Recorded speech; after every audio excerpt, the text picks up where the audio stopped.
So, Thank, Alberto. thank you so much, Berenice. Your presentation is very moving. You leave me without words. Thank you so much. For me, it was very important that meeting in El Paso. I have been invited 3 times to the institute, and the school in El Paso became the main school giving an education of specialists on Mexico. So in most of the American universities and Canadian universities, as you are now, the people who is in charge of studying Mexico, introducing Mexican writers, comes from that school now. They used to come from another school in Kansas, but the professor um, died, and now the turn is for the El Paso school. So I'm so happy to recognize you here. Thank you, Berenice, for remembering that. Well, I have to begin, of course, thanking the University of Toronto for the invitation to be with you today, the Spanish and Portuguese Department and its Institute of Islamic Studies for making me part of this remarkable Islamic and Latin America series, especially Berenice Villagomez, Amber Eamon, and the person who put us in touch, the poet Salvador Alanis. I will also thank the consulate, even my friend, the consul Thierry Muñoz Dedo was giving advertisement for this lecture. He was ambassador of Mexico in Morocco. I visited him there. Maybe you remember, Umama, that he was there. And I see also that there is another consul that, before being consuls, all of them are friends of our generation, of my generation. Well, I'm a little bit older than them. Is Alberto Fierro, mi tocayo, who used to be the director of the Mexican Cultural Institute in Washington, and now he's in Denver, I think. It's in Denver. You're in Denver, Alberto?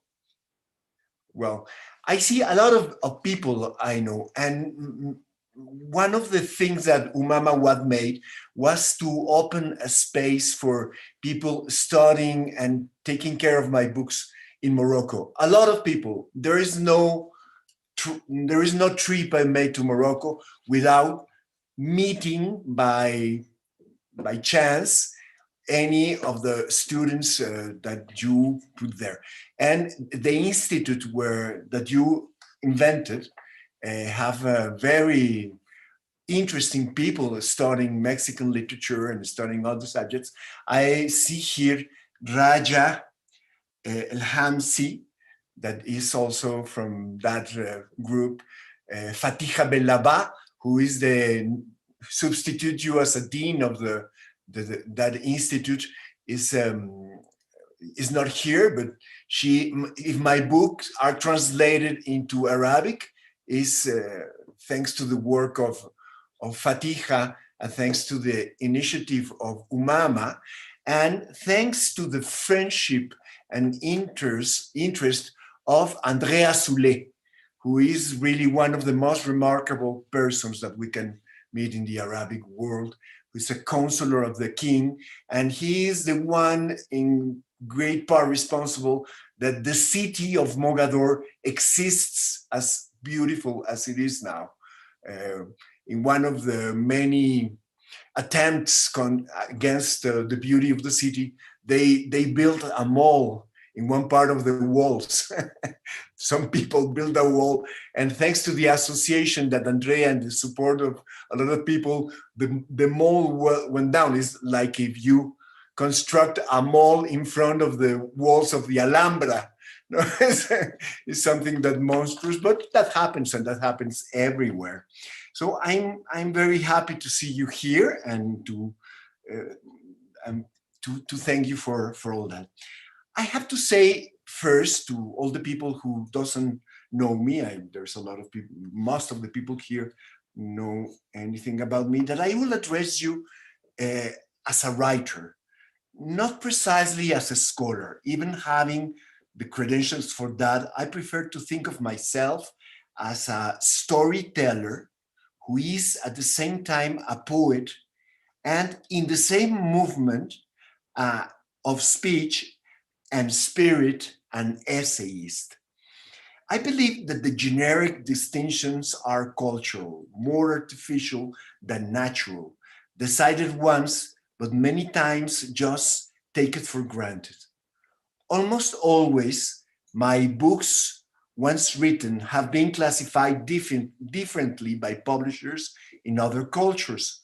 One of them, for example, Nueve veces el asombro, the one that Berenice had in her hands now, was first published in Spain as a poem in a poetry magazine. In France and Quebec, it was published as a novel, a roman, Neuf fois neuf choses que l'on dit de Mogador. And in the first edition, they announced that it was not translated not from Spanish, but as in France say, it was translated from Mexican. And in English, as a work of non-fiction, the same book, brilliantly translated by Rhonda Buchanan, even in the title as Poetics of Wonder, Passage to Mogador, a travel book that was also philosophy. So you have poetry, a narrative, and an essay. Maybe not by chance, this enveloping way of writing coincides with the Arabic conception of the adab. And there I begin to talk about how the Arabic culture marks my work. And the concept of adab, A-D-A-B, as it evolved and was formulated in the Andalusian 11th century in a work like El Collar de la Paloma, the collar of the dove or the ring of the dove, both translations exist, by Ibn Hazm, a work of philosophy of love told with a narrative and highly poetical impulse. The adab went from being a moral lesson, a precept, to a powerful literary creation, blending consciously astonishment with understanding, rigorous reasoning with poetic and narrative composition, a form adding to an idea the freedom of being read in a very personal way. If the precept fixes the sense of what is written, the adab opens the possibility of being read in many ways. And that, with the fusion of the different genres, is what matters me and what I take as my flag to write in Spanish. In the few minutes I will share with you, and you will discover that if you don't pay attention, I talk too much. Berenice, remember to tell me that the hour will come to an end. I will take you through a journey that began for me several years ago. Sorry? In the few minutes I'll share with you, I will take you through a journey that began for me several years ago in my first trip to Morocco, and continued in my books, and continued each time I go to an Islamic country. The force, the deep trace that Morocco left in me allows me now to read the enormous differences with all the Islamic world. When I give to this lecture the title, Deep Traces of Islamic Culture, I have to explain, or maybe I don't have to the people who know that, but not many people knows it, that there is many Islamic cultures. There is really a lot of Islamic cultures. And one of my battles with many people in Mexico is that what they call the Orient, or what they call the culture of the Middle East, has nothing to do with the culture of the south of Spain in the Arabic times or the culture of Morocco. Morocco belongs to a region named in Arabic Maghrib, which means Occident. The people who doesn't get that difference cannot understand anything about what kind of Islamic culture is alive in Morocco more than the Spanish inhabitants think in Spain, and much more alive in Mexico. I will tell you how. But I have to explain also that when I talk of Islamic culture, thinking of the Maghrebi culture, there is deep traces also from the most powerful of the Arabic world that comes, as Farsi explained in the last lecture, even from Persia, even from the ancient Iran in the technology of the pottery, for example. But there is many others. But most of that, more than that, I need to explain what I understand by deep traces. What is a deep trace of Islamic culture? Much more than an imitation. And very often we have in Mexico, in Latin America, and even when I've been in the universities in the United States, the idea that if my novels are placed in Mogador, in a port of the Atlantic Sea in the west of Morocco, there is a link, immediate link with the Thousand and One Nights. And that is very far. It's not exactly what I have in mind. But people, the commonplace is to think that anything that is Arabic is linked to the book they have in mind, which, by the way, is a wonderful book. And it's been a lot of versions. It is in an anthology of many stories. And one of the more interesting editions of the Thousand and One Nights was made by a Moroccan and Algerian writer with a French specialist in Arabic culture, with André Miquel.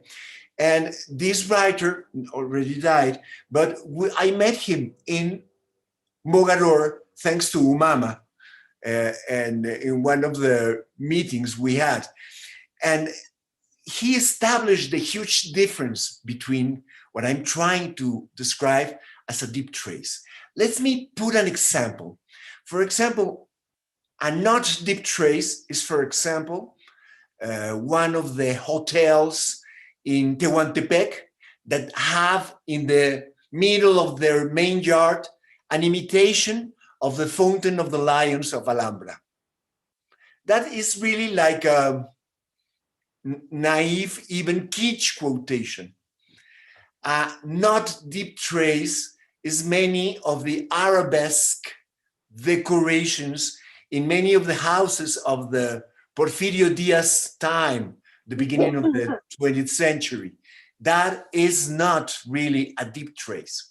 A deep trace for me is something that was perceived by Luce López Baralt in the poetry of San Juan de la Cruz. For her, following the teachings of her professor, Miguel Asim Palacios, who studied the traces, the deep traces of Islamic philosophy in Dante, Luce López Baralt followed the track and found how in the way of writing poetry of San Juan de la Cruz, there is some apparently technical, but more deeply forms that means also a meaning. The form is a meaning.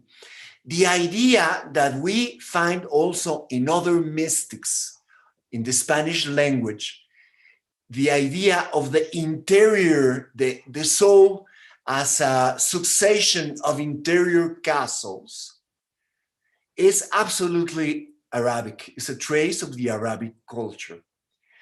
The idea of that is one of the more erotic and strongest images in the Spanish poetry of all times, the idea of the soul burning, melting with the god in the same fire, described with poetical force, not only told as a concept, but described with the force of the poetry as no other genre can do it.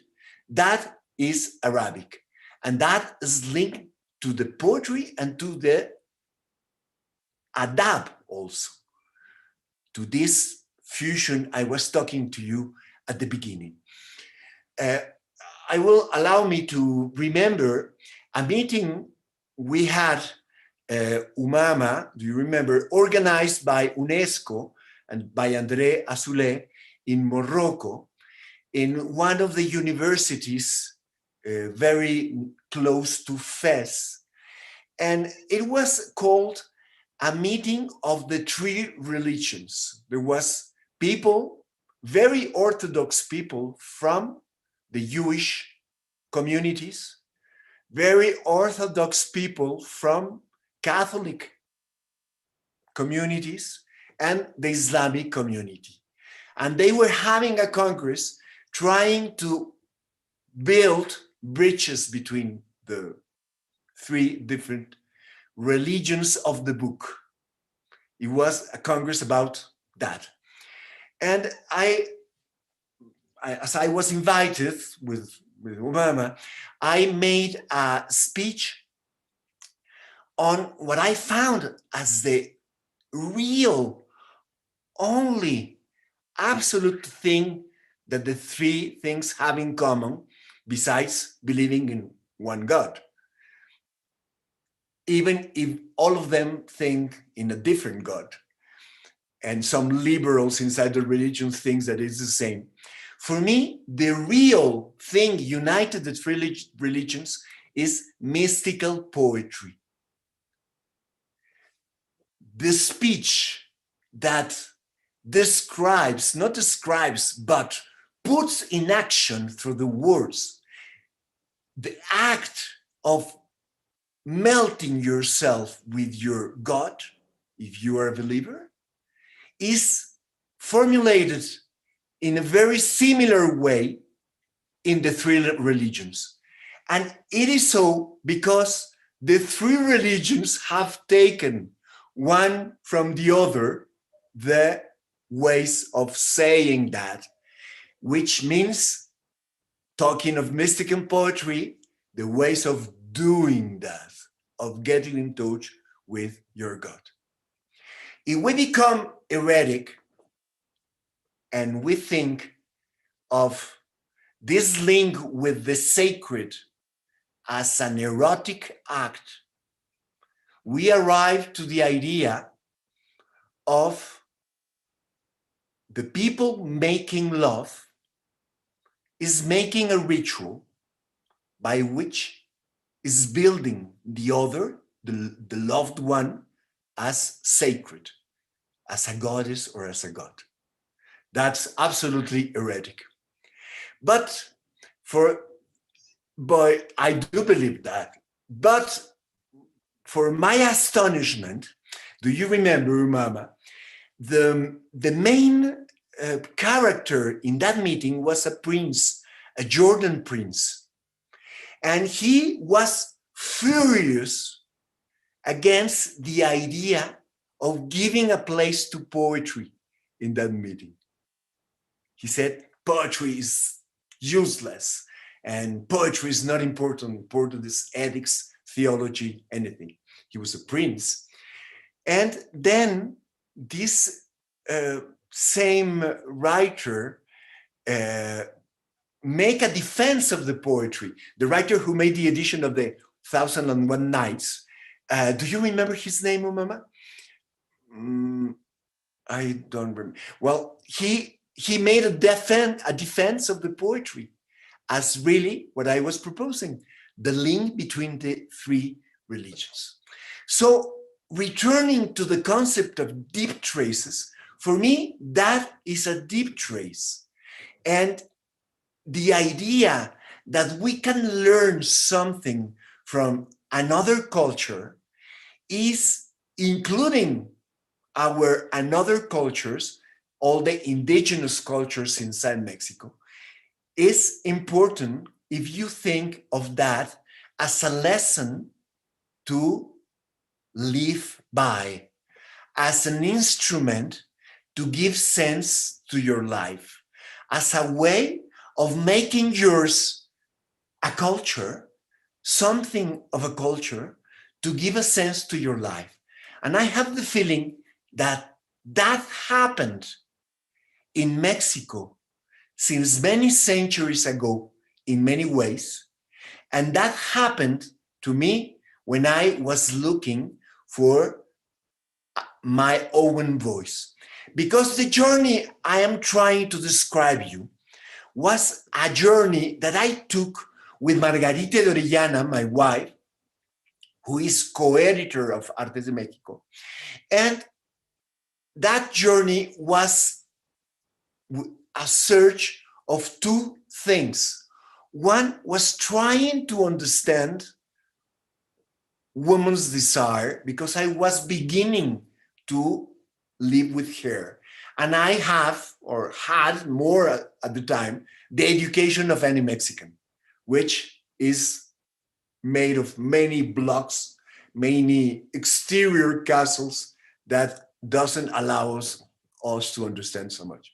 But at the same time, I was looking for my own voice as a writer. I come from a generation that began to write when 100 Years of Solitude was out. And all of my generation, in one impulse, was imitating Garcia Marquez for once. So there is a lot of magical realism. What they were imitating a lot, Jose Agustin. So they became very old, writing as if they were 13 years old and talking about their neighborhood, thinking that that is more real than talking about anywhere else, inventing their neighborhood. Or they grow imitating something that is impossible, Juan Rulfo. But the imitation of Rulfo allowed many writers to talk about the terrible reality of violence. I do believe that most of the writers, and there is a lot of them that write about narcos and all that, are the mistaken sons of Juan Rulfo. And I was trying to find my own voice and to understand, because I wanted to continue living with that woman and try to understand what it meant to understand what was happening in the mind of women. And one of the things that was important, I will not talk much more about that because it's like a whole other lecture, but we can discuss a little bit, but is that the women in Morocco is have a very different situation than the women in other countries, of course, but their freedom and as their limitations is coded in another way. One of the more important things for me was to hear those women, to listen to those women. And one of the things that I thank Umama, that one of the first to write about my books, is that I gave to the feminine characters the personality of people having desires, not only being desired. It is a commonplace in all Oriental literature. Well, the deep traces of the Mexican, of the deep traces of the Arabic world in me and then in Mexico were introduced to me in this first trip, but I received them before arriving to Morocco. I received them in the ship because I was forced to take, at the time, I'm so old, you can't imagine, that when I went to Morocco for the first time, Franco was alive. And for a few months, Mexicans were not allowed to cross through Spain to go to Morocco. So I had to go through France, through the port of Sète, and then take a ship and go 38 hours to Tangier. From the port of Sète, the port of Valéry, where Valéry wrote the Les Cimetières Marins, the graveyard by the sea. And these 38 hours promised to be a wonderful trip, but something amazing happened. There was a storm. There was a terrible storm.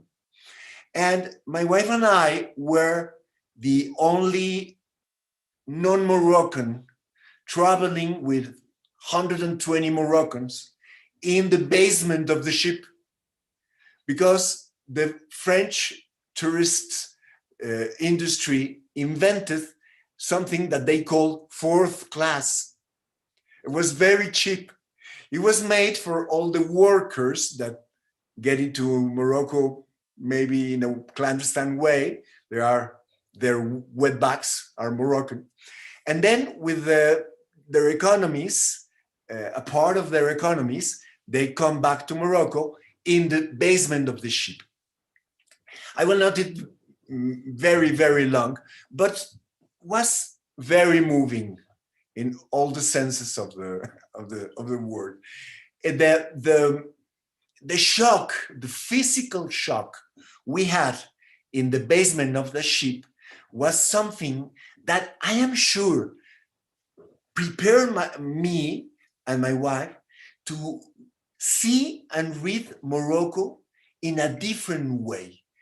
I began to think of everything I saw since that storm that really turned out our bodies as something with a double sense. I will explain you why. First, of course, the storm was terrible. There was a moment, I just go to the center, that our stomach was so much concentrated in itself that we had the impression that the storm didn't begin outside and got inside of us, but it began in our stomachs and it came out with anything we had in the stomachs and moved the whole sea. It was terrible. Of course, you couldn't sleep. Well, first, the place we were was planned by the designers of the ship, was a Swedish designer, even if the ship was half Moroccan, half French.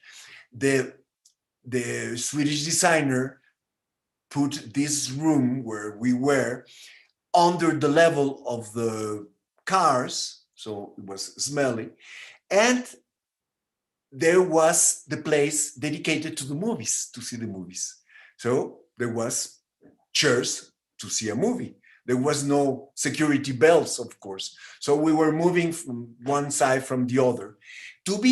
All of you have seen movies with storms and see the people moving and getting sick. I promise you that there is a huge difference with what a storm really is. A storm is like getting into a car crash every minute, every half a minute. So your body, the ship stops against a wave and your body continues traveling. So you go from one side to the other because the ship crashes and crashes violently. And that produces an alteration of the senses worse than any drug. Of course, we couldn't sleep. We vanished. And many hours later, when we woke up, because the local sound was announcing that we were arriving to the port of Tangiers, first class can go down, prepare to go down. Before they finished the announcement, the first class walk away. The second class won. The third class, they were already out with the second class. And when they announced the fourth class, there was not a movement. There was a whispering. So my wife and I, from the floor of the first line, stand up and saw that the whole Moroccan population was at the corner of this movie room, listening to something. So we thought, well, there is a fight or there is instructions to go down and maybe something important we have to know. We went there, and to our astonishment, what we saw was an old man telling a story. He was a short story, a conteur, a short storyteller from the square Jma el-Fna de Marrakech. He was visiting someone in Morocco. And he was telling, imagine what story he was telling. He was telling the story of all of us and everything that each one of us did the night before. And as I went to the university and was one of my favorite books, I got that he was using the structure of a classical book, Das Narrenschiff, the Ship of Fools, which in each chapter describes what was called at the time the character. We now, very modern, would say the psychology of a person. But of course, as many times in the way storytellers tell the stories in Jma el-Fna, that story was a joke, he was making of everything we did a humoristical tale, but at the same time was very deep humanly. There was the description of the mothers that had more than one son that wanted to tie with their shawl, the equivalent of the rebozo, with their shawl the kids, so they were fat and the kids were like a moon going around the earth. But as they have many children, it was a chaos of moons. And the way he told that was very nice and was very moving, the description of the mother trying to have all his sons having the same orbit. And there was already description of religious people, that what a real religious people do when you are about to get down into the bottom of the sea. You pray. But if you are really religious, you put the carpet and you pray over the carpet, but the carpet has to be directed through Mecca. And of course, there was a group sustaining that the Mecca was that way, and another group sustaining that the Mecca was the other way around. And 10 minutes after praying, they were fighting because each one of them was sure that they were right about where the Mecca was. He was really capturing the essence of each personality. He was joking about us, the Mexicans, because we were already notable because we were the only one that were no Moroccans there. But at the same time, we have the feeling that we understood the body language. We understood more than any European when there was something approaching you with good intention or bad intention. So we made a lot of friends, and even we made friends that we met later in the continuation of our trip. And he was telling about the Mexicans, that the Mexicans were denying the storm. And instead of vomiting freely, we were containing the storm. So we kept the storm like three or four more days than all the other people. We were repressed, self-repressed people. Well, in that moment, I learned a few things. I learned that what is a classical? What is really a classical? When we go to school, we think that a classical is a book that is very famous, that is the list of the books we should know. It's a very well-known author. There is a list of classicals. It's a duty to read them. But there, I understood that the real classic is a book that helps you to give an order, to understand the chaos of life. If there was a chaos, it was chaotic, was the storm we lived. And all the impressions were in disorder. So the classical, the Ship of Fools, was useful for that man to give an order to chaos and was able to create the way of telling us his storytelling about what we lived. In that moment, I remember that the first time I wanted to be a writer was when I was a kid and I went to the family meetings. I come from the north of Mexico, from Sonora, and all my family comes from Sonora to Mexico City.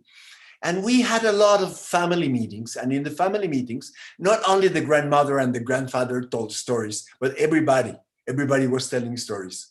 And as we were a lot of time together, everybody told a story. For example, if we went to a picnic or if we went to a camping, we always had, after the travel together, what we call the dinner of reconciliation. And in the dinner of reconciliation, what happened? We didn't ask forgiveness. We told stories. And the story we told was the story that we lived together. So everybody knew how it ended. But everybody lived it in a different way. I think that because of that, I am not a fan of police novels. The idea of suspense is not really moving for me. And I can deduct, and even it happens also to my sons, and my son and my daughter, when they see a movie, what they do immediately is to propose for hypotheses and deduct what will happen. And if the movie doesn't have all the sensual, all the give to the senses, all the richness of the travel, the end of the travel is not the most interesting thing. The important thing for me in a movie, in a novel, in a story, is not how it ends. That you can deduct it. The important thing is how you lived through it. And that is completely out of the modern Protestant mind that goes to the point and is very much into the Baroque, and I will say into the Arabic way of understanding the world through all the senses. I do think that one of the ways of describing Mexican culture is Arabic. But we disguise it as Baroque.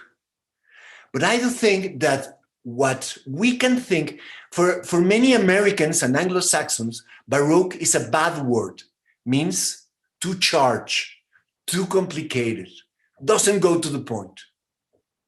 Meanwhile, for us, Baroque means, since the most ancient formulation, a way, and you can see it even in the churches, When you arrive to a Baroque church, you have the show of all the gold altars going through you. You get inside and you have the show of the lights and shadows, and you are advancing through the most illuminated part of the church. And there is the music and the others. And the key idea of the Baroque is that you can get to God through the senses. Tandike, the Protestant Lutheran idea is that you can get to God only through the sense of the words. For the Baroque world, there is a geometry, and that is a key point. Baroque cannot be understood without a geometry that conducts you through a sensorial experience to one end that is out of the scene, that is not easy to pronounce. And that's the mystical moment. Well, I do think that all this conception of Baroque, and it could be described, cannot be possible without the great solutions, geometrical solutions, to give to the Baroque architects and to the Baroque painters Islamism. One of the key expressions of Baroque is in Grenade. The Grenade Baroque is different of anyone. And the Mexican Baroque, including Churrigueresque, when the Baroque is already mixed with the Indian cultures, comes from Grenade, could be traced in a more complicated way that I'm describing it now, onto the geometry of the Islamic world. The Mexican Baroque is in depth with the complex geometry of the mandalas that you have in any mosaic wall, in any important building in Morocco, in any fountain, in any kasbah, but mainly in any temple and in any Quranic school, and in many houses too. So that opens already another way of thinking what a deep trace is. But of course, I'm going already very, very, very far. What I will tell you, even if that happened later, something that I learned also and I took for myself, besides having the desire of writing as a storyteller of the Moroccan world. Hola, Jimena. Besides thinking of myself as a storyteller of the Moroccan world, I needed to accept and try to understand more, because the fact that this popular storytelling was not quoting, but even digesting a classic of the literature so sophisticated as Das Narrenschiff, meant that all these storytellers are very sophisticated. So I needed to learn more about that. And thanks to several people who studied what happened while first going to the Place Jmalna in Marrakesh, but also learning what people wrote about them, I found something that for me was very important, was the meeting with a woman, Italian woman, who was her name is Toni Maraini. The Maraini family has at least three very well-known people. The most famous one is the older sister, Dacia Maraini, who was a marvelous Italian writer. For a time, he was married to Alberto Moravia. He was very close to Pasolini. Her writing is amazing. I admire her much more than Moravia. I like her writings more than Moravia. And the father was an Orientalist, was an historian of cultures, Fusco Maraini. And by chance, one of my publishers in Italy, and thanks to Caterina Camastra, who is in this meeting, 2 of my books have been published by this publisher in a corner of Italy with a publisher that is also the publisher of Toni Maraini. And Toni Maraini, she's a storyteller. She was married to a Moroccan. She had Moroccan daughter and son, and she studied the storytellers and the clowns and the serpent charmers, but mainly the most sophisticated of them, who are the storytellers. And one of the things that she described to me is the principle that is called la halka. Even the phenomenon in Arabic is called al-halka. The halka is, and I would like now to share, Berenice. Could I share the screen? Do you do it or I do it? I need that you have to do it because. Give me just 1 second. Well, it can take a little bit time, but I can do it if you want. No, I'll do it. Don't worry. You'll do it? Okay. Yes. Well, the first image is the same novel. Well, the first one is the same book that you have that is translated as a different genre, as an essay in English, translated by Rhonda Buchanan, in Spanish as poetry, and as a novel in France and in Canada, in Quebec, by the Salusif. And the next one, this is a storyteller in Morocco. Here is with a lot of young people, but normally it's more mixed, but you can see old people too. This is what is called the halka. And one of the important things of the halka, the concept of the halka, is that the people take part of the storytelling. The people is the material that the storyteller takes to tell the story. He takes one of the people surrounding them, they participate, and in Commedia dell'arte in Italy, we can see the next.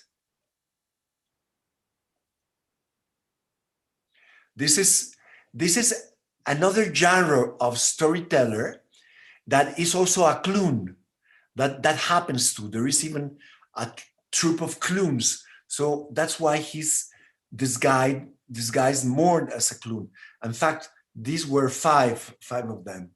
And as you can see, all the young men there are very interested in what he's telling, but they are participating. You can't imagine how much. We can see the next one. This one to the left is one that was very well known. It was called Tubib al-Hasharat, which means the doctor of the insects.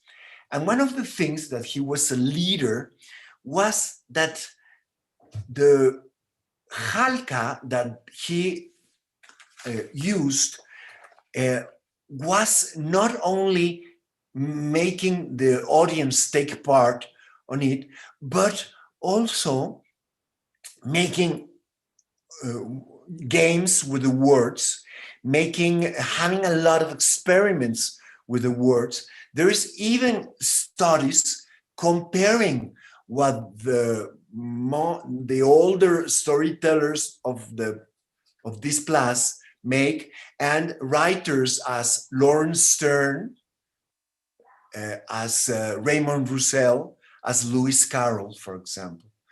And the Ulipo, this workshop of experimental writing, all of that is made by these storytellers.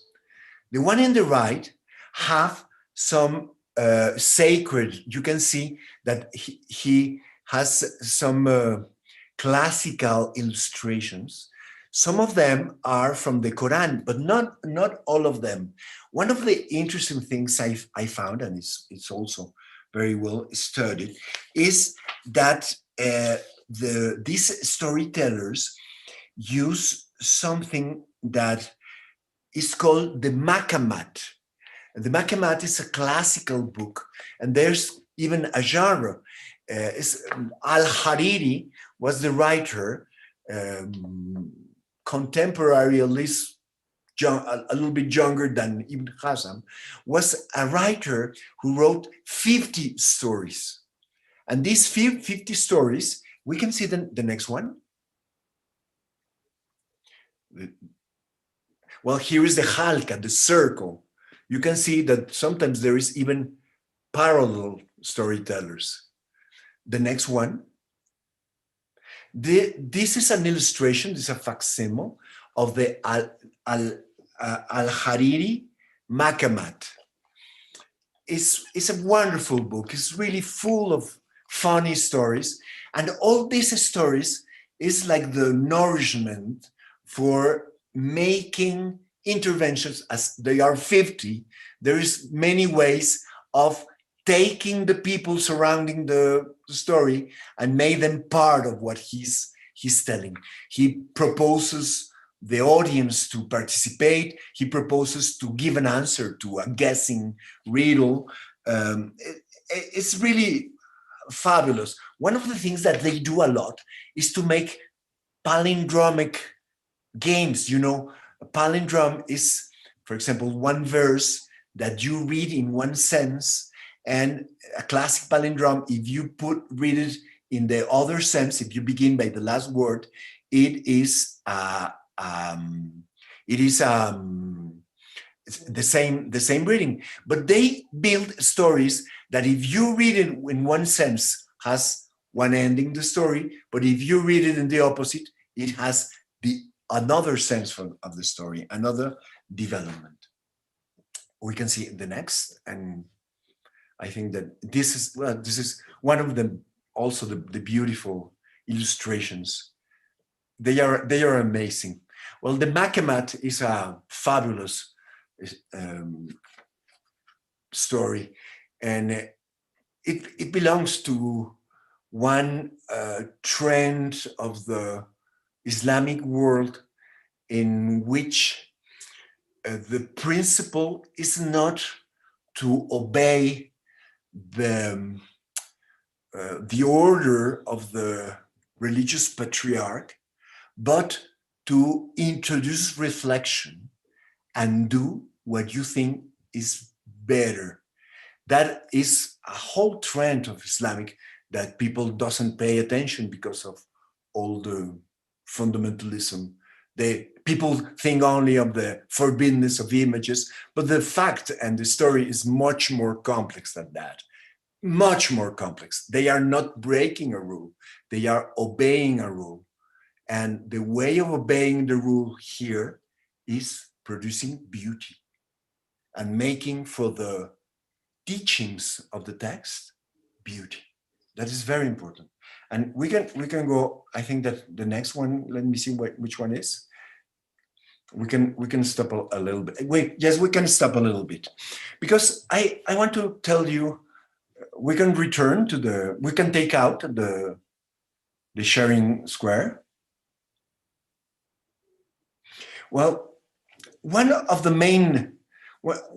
another one of the teachings there, and the first impressions you have going to an Arabic country and to Morocco that is so much linked to America.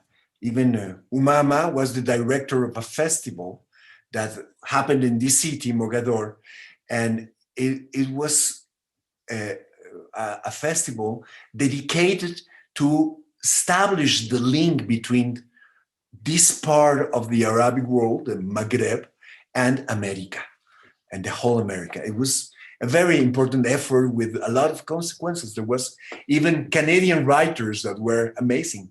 One of them was a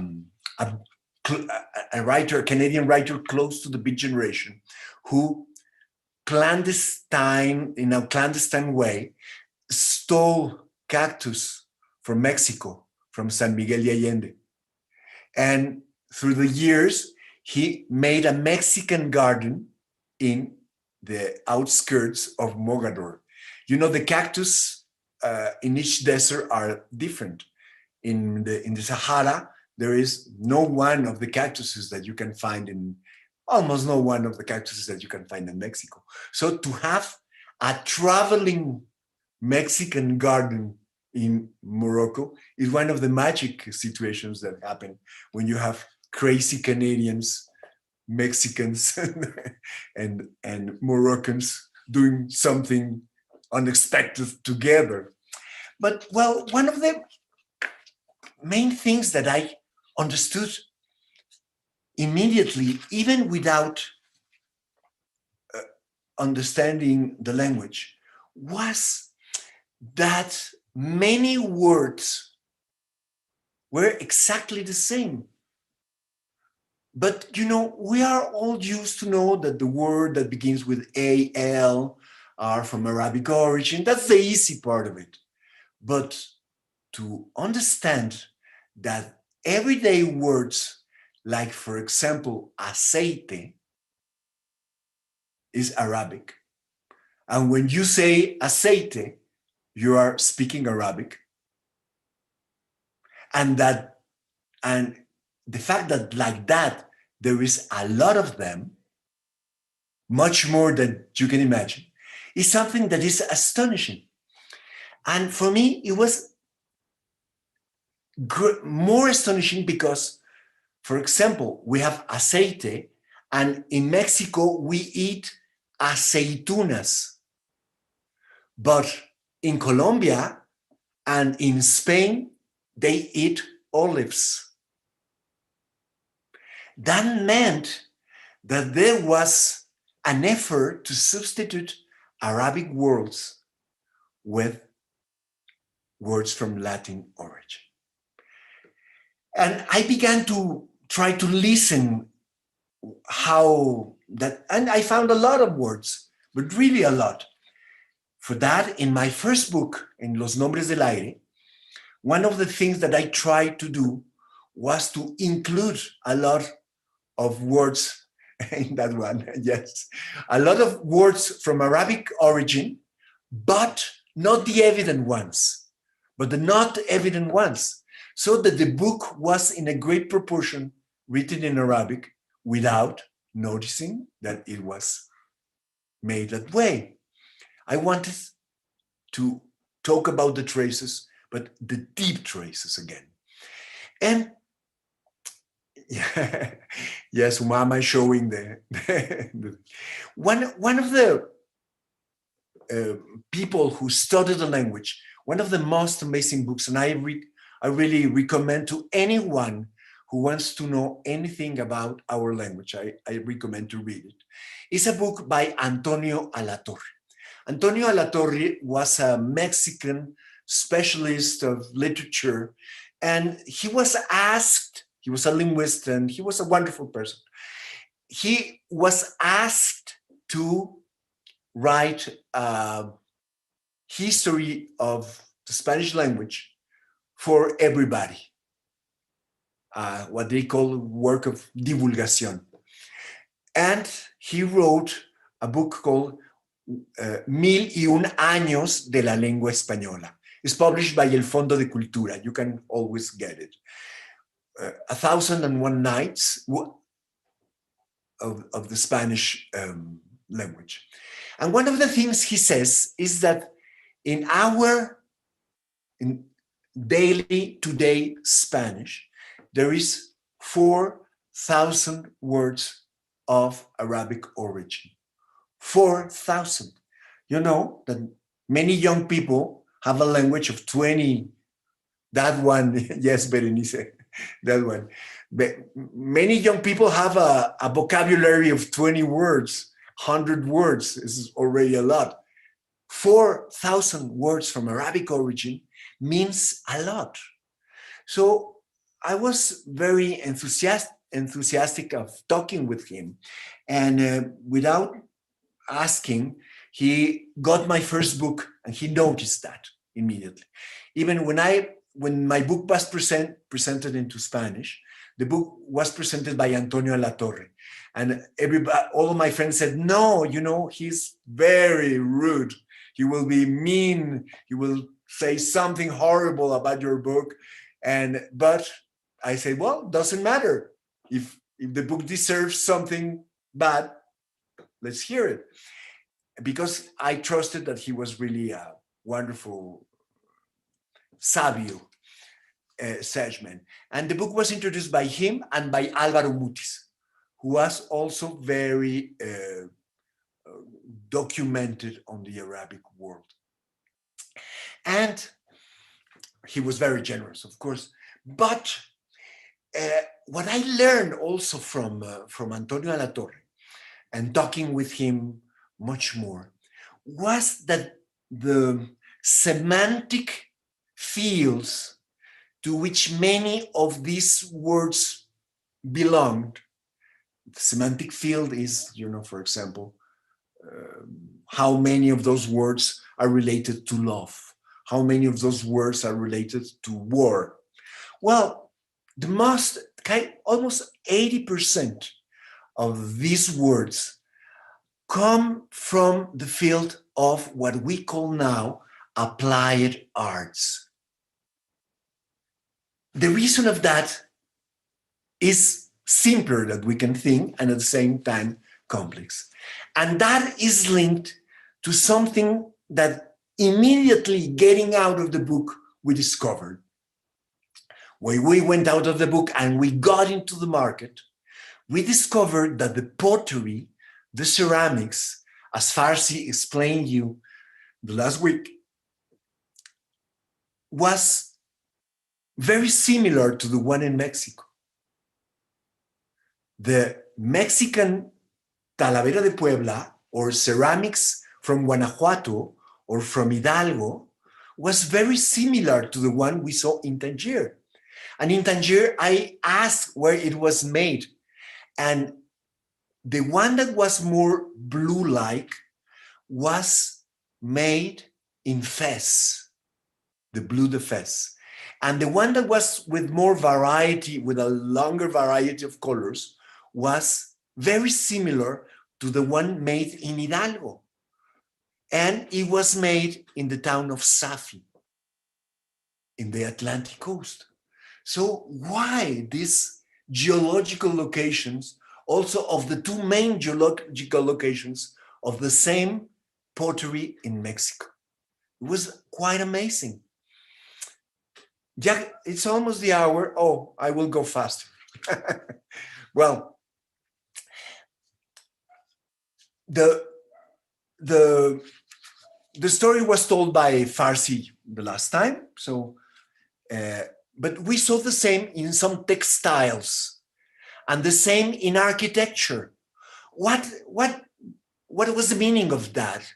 Linked to the fact that most of the words alive from Arabic origin were from those fields, is what happens with technology. Why do we use the word Google to Google? Because we don't have a word in Spanish for that. And it is absolutely stupid to invent a word for that. It doesn't exist. Or what do we fax? Or what many others.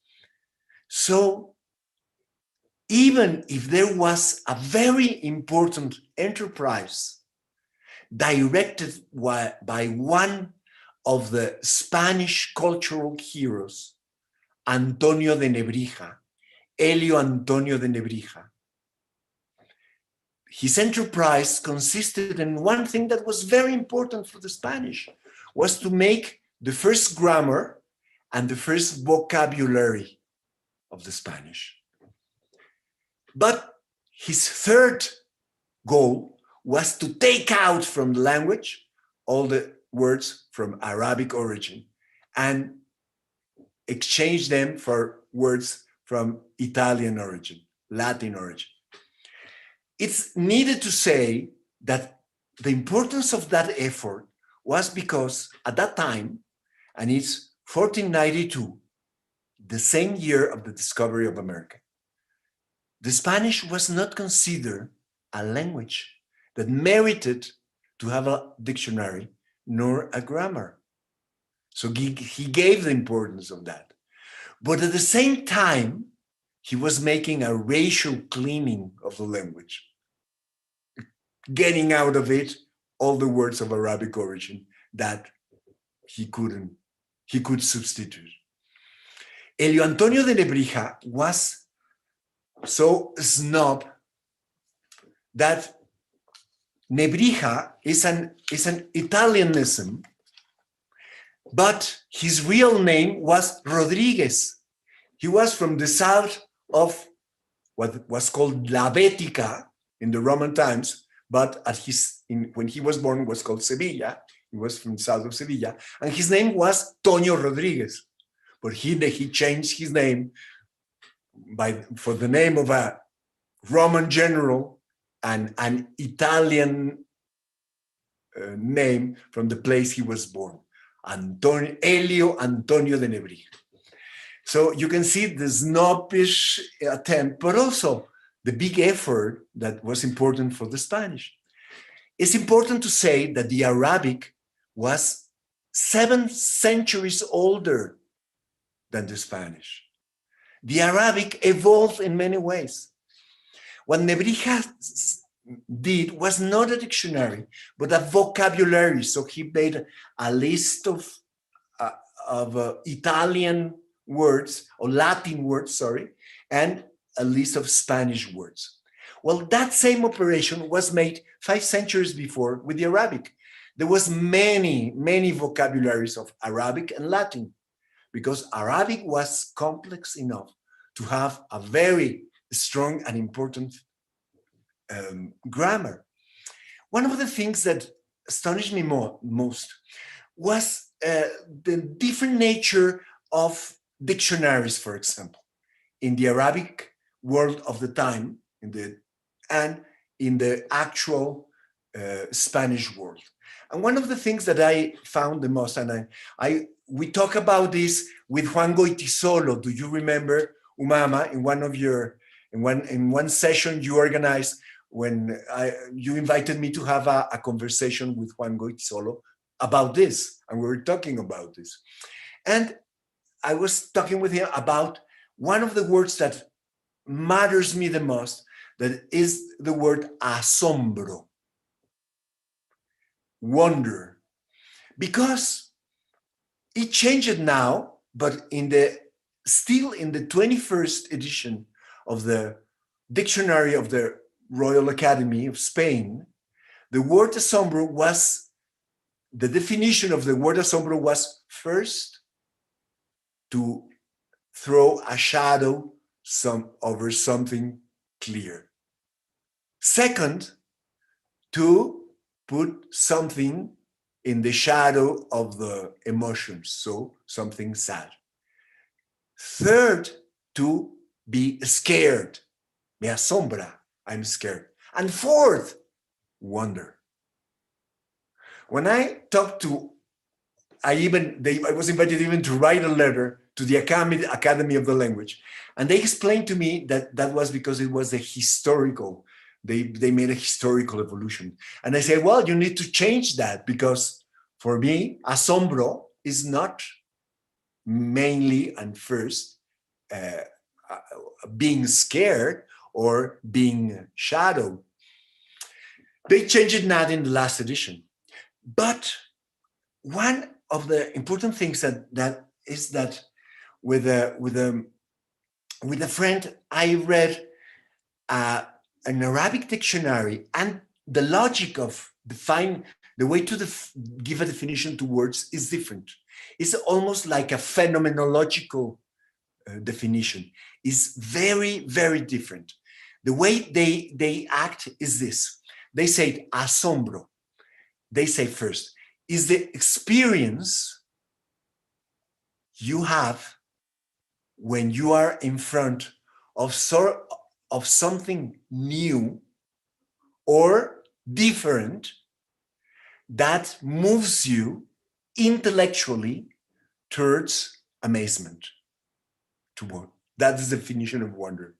So it's a definition where you have body and soul, and that is explainable because, you know, in the Arabic philosophy, Avicenne, Ibn Sina, considered that there was 5 kinds of soul, but none of them was not linked to the body.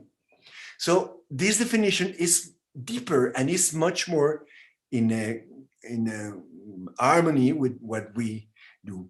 I'm really I'm invited to conclude. Of course, I have to tell you that, continuing with the definition of the deep trace, a deep trace is much more than a trace because it's a trace you have in the soul. And one of the things that I learned is some technology to build my novels. I will go very fast through the images. If we can do it, Berenice. You can see, well, that pottery is from Morocco. The colors are very similar to the ones in the west, in the west of Morocco and in the west of Mexico. Next. This textile, well, the last one.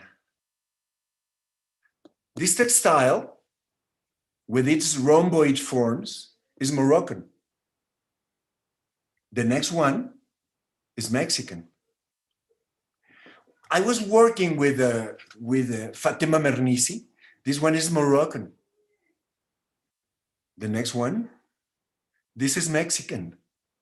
But there is some very similar in Morocco. This is Mexican.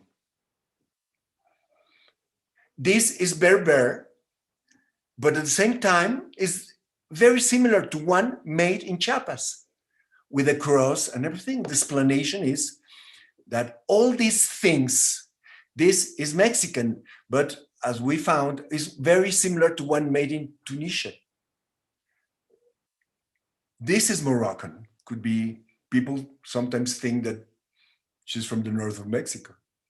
You can see the flowers. Mexican, of course. Again, this is the roofs, because you can see the roofs made of wood. All the roofs at the beginning, while the first 2 centuries of Spanish presence in Mexico were made with a technology that was called Carpintería de lo Blanco.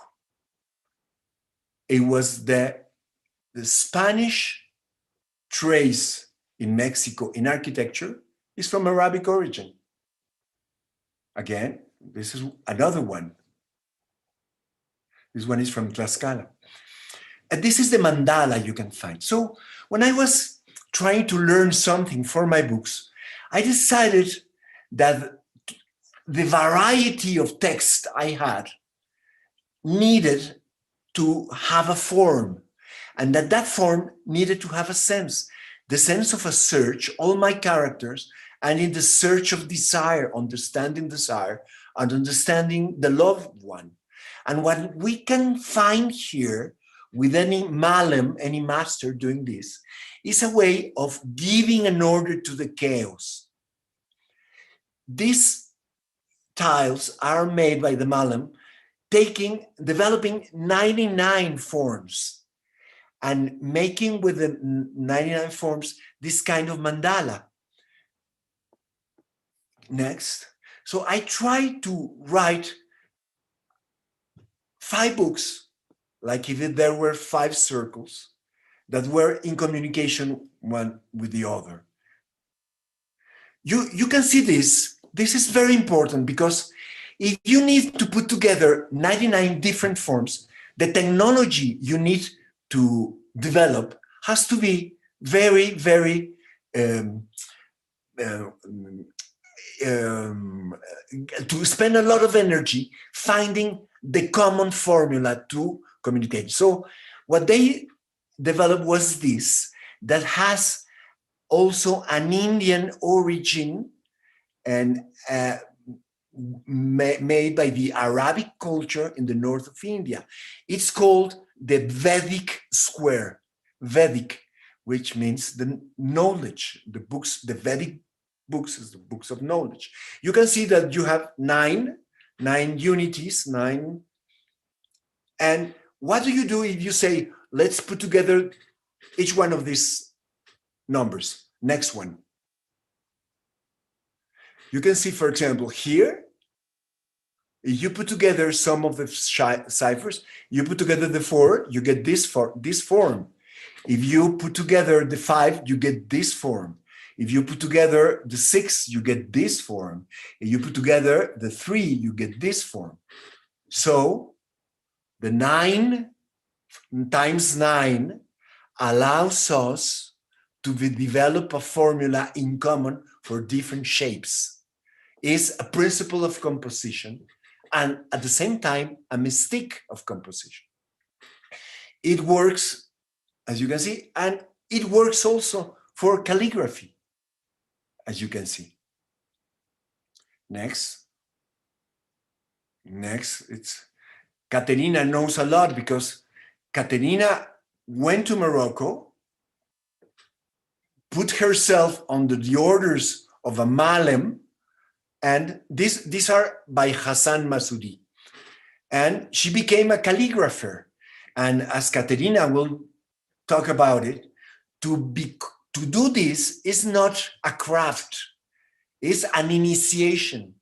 I am very grateful that her final work of initiation, next, was, and next, to develop the calligraphies of my book, of Nueve veces el asombro. Well, one of the things that you cannot planify is what happens with your books. I publish my books, one of the characters is a calligrapher, one of the characters have that as a tattoo, and I began to receive photographs of mainly women, but also men, who made of that a tattoo. And I asked all of them why they did it. To my astonishment, every one of them made it for a different reason. So there is an edition of the Quintet of Mogador in the skin of its readers. I have 158 tattoos with stories in different parts of the body. Some of them very daring that I don't show, but look, these are guys, very few guys, but they exist too. Well, this is upside down, no, but this is a typical Fez ceramics that have a poem written. It's very nice, and it's badly situated, but it's a poem, Palestinian poem, and I love this one because the calligraphy is made by common people. It's not really a designer doing it. And the last book of the Quintet of Mogador begins with this, the last one, we will go to this one. The last one. This is the beginning of the novel because one of the main character dies, and when the forensic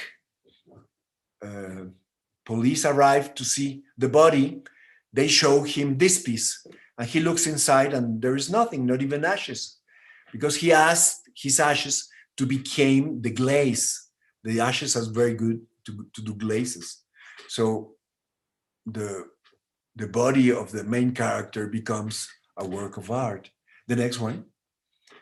So this is one of the calligraphies by Caterina Camastra, and one of the, I love what she did, and she made almost 90 of them, because the book has 81 paragraphs and many other words from Arabic origin in Spanish. We can go next. That's some of the things. It's a simpler calligraphy. And this is the edition of the printed. All the, I need to tell you that all